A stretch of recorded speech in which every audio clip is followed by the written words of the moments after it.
Hello, my name is Sean Davison, Professor Sean Davison, and I will be your lecturer throughout this whole term on BTN316.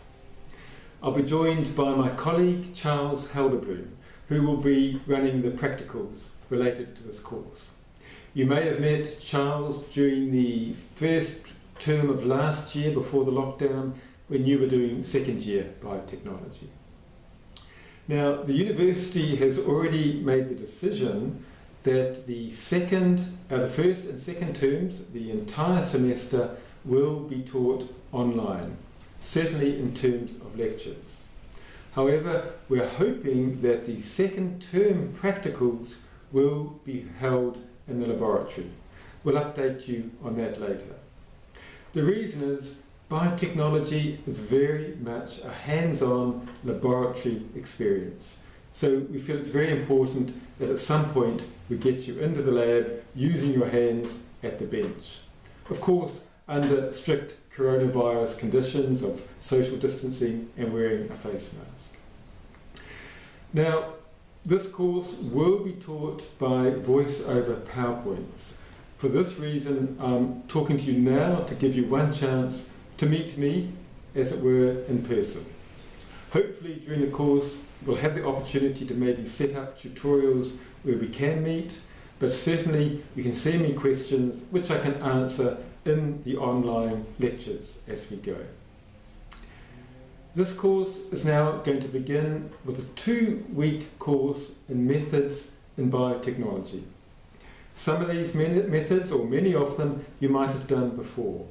But we feel it's very important that you revise them.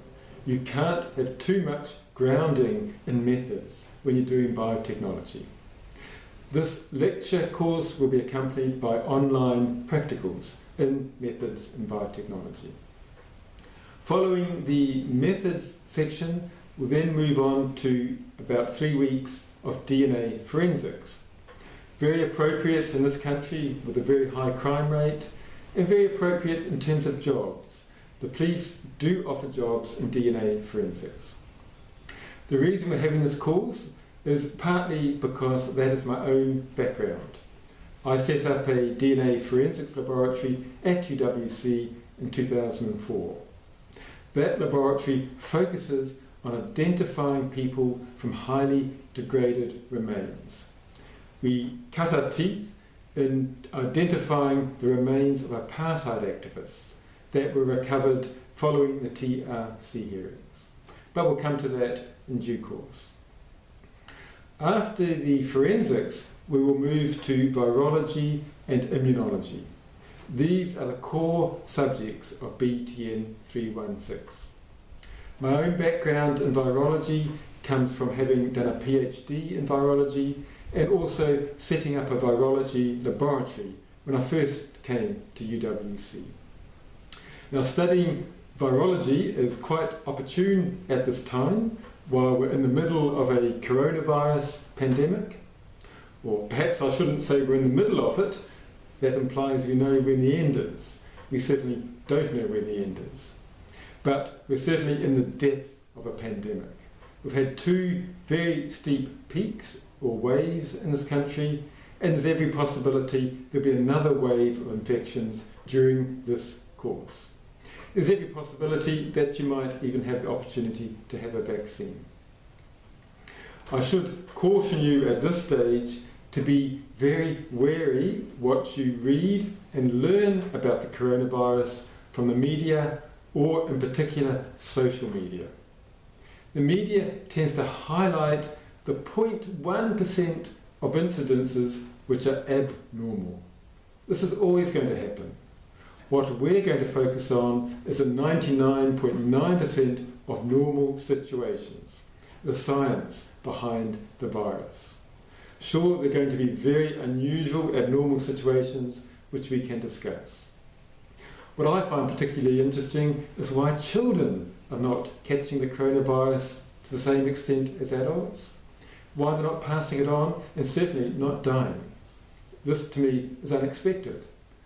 But keep in mind that every unexpected situation has a scientific rationale that we may not know yet. What is also interesting is that males tend to catch the virus and die from it more than females. That was surprising, but there is a scientific explanation that we will look at. Please send me your questions related to this virus and we'll integrate them into the course. After the virology course, we'll move into immunology. And virology and immunology are very closely linked. The theme throughout the two courses will be the coronavirus. So in the immunology section, we can look at the various vaccines available for the coronavirus. Of course, all these courses have to be examined, unfortunately. It's part of life at university. But it's fairly painless with the online examinations. They will be done mainly through multiple choice questions. Not the ideal way to examine a third-year course, but that's what we have available. The course assessment accounts for about 60%, or exactly 60%, half of which will be from the laboratory online course. The remaining 40% will be from a final exam, probably done online again. So, welcome to BTN316, Human Biotechnology. I'm sure you're going to enjoy it. It's very applicable to life at the moment, and feel free to approach me in whatever way you can. Welcome and see you in the university. Bye-bye.